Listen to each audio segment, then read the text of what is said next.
In 2018, information is king, and one of the people who's in charge of providing information to the general public, to governments, both state and local, and to the University of Massachusetts system is Professor Michael Goodman, the Executive Director of the Department of Public Policy at UMass Dartmouth. He's also the co-editor of Mass Benchmarks, which is an economic journal. He's testified before legislative committees and business and academic groups, sharing information produced by his department, by his own research as well. And today, he's here with us.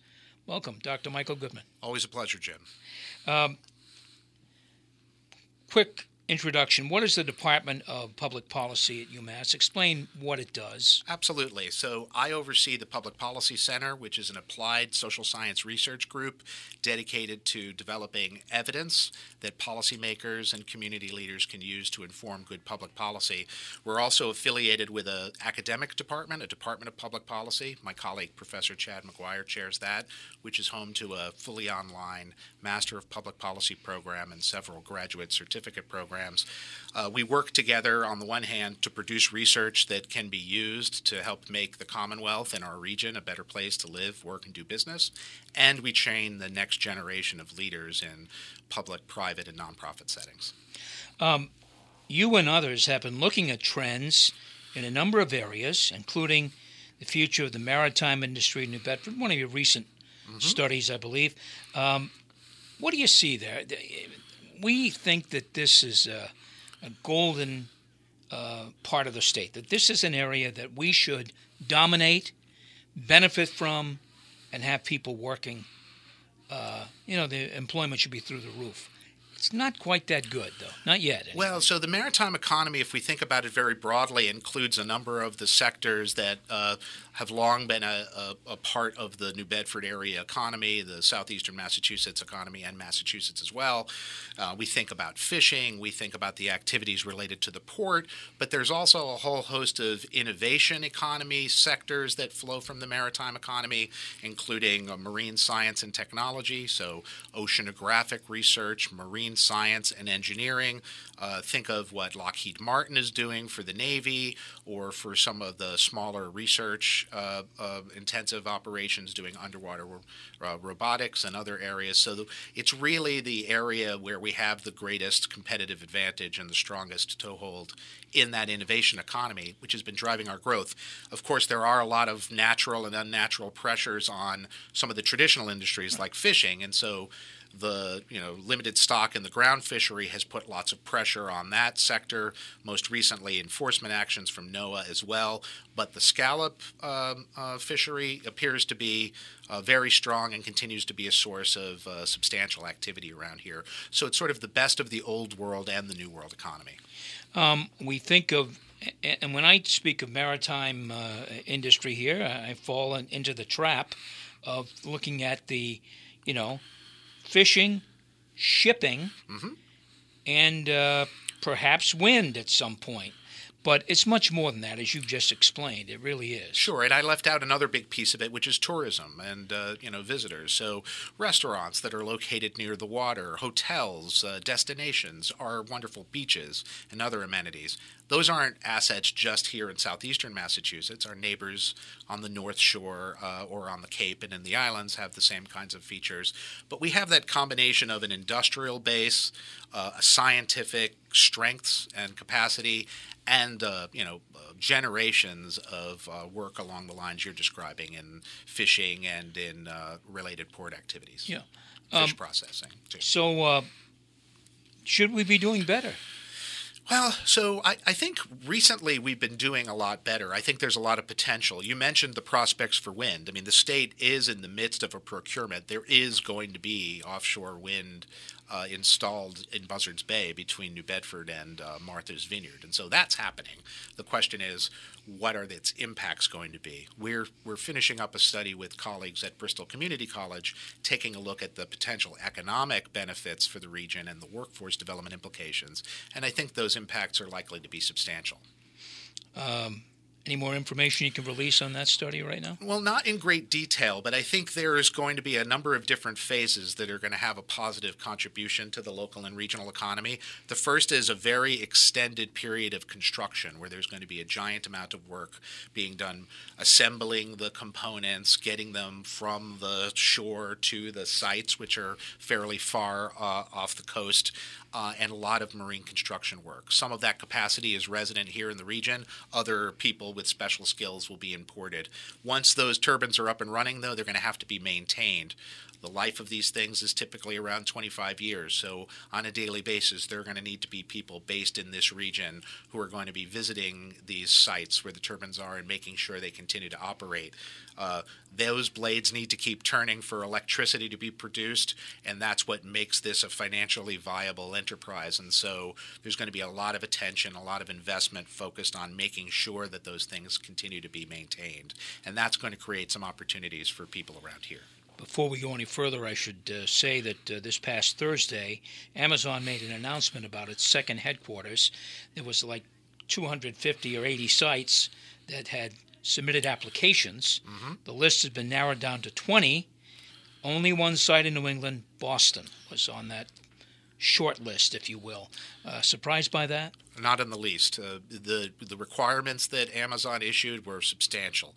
You need 8 million square feet of commercial space. You need a real tight proximity to an international airport.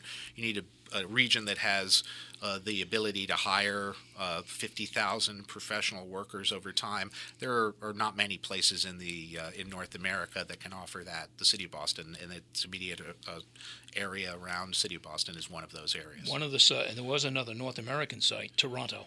Interesting. So let's put that one there. Right, Mexico and Canada, I think, are in play. Yeah.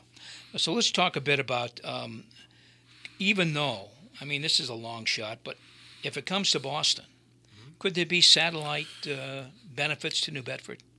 Potentially. I mean, I think we already have a pretty significant presence with Amazon here. We've got a lot of technology employees in the Boston and Cambridge area doing engineering and kind of the technology side. We have a 1 million+ square foot distribution center right down the road in Fall River, which is already employing people in this area. Whether or not there's the kind of back office operations that they might need that would be located here, I think there's very real potential. I think one of the challenges, and it's not a new challenge for this region, in connecting to that greater Boston economy has been transportation access. So anybody who makes the trip from here to the Boston area very regularly knows that there's a lot of traffic if you want to do it in the morning or in the evening, which is when most of us want to commute. And so we need that rail, and we need it sooner rather than later. I think there are opportunities, but I think they're likely niche opportunities in the short term.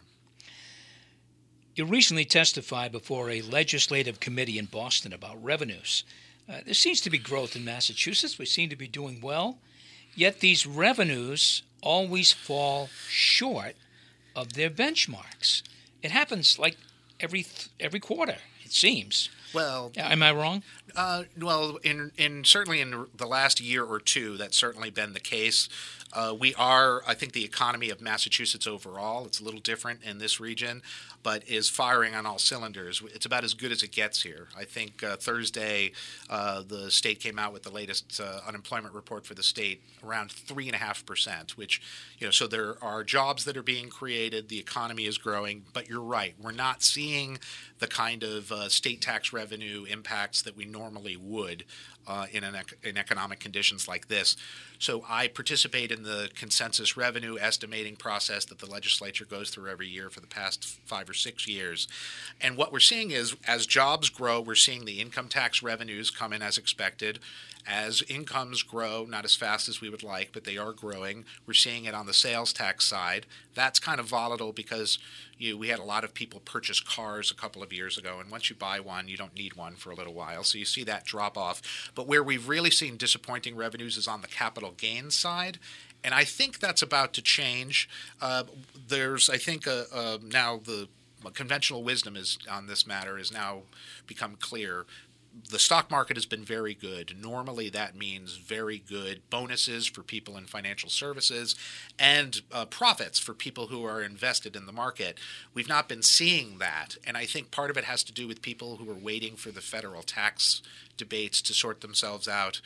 We saw a giant increase in revenues in December, suggesting that people were taking some profits and trying to pay their bills in this year so they could still get the tax deductions that will be going away next year.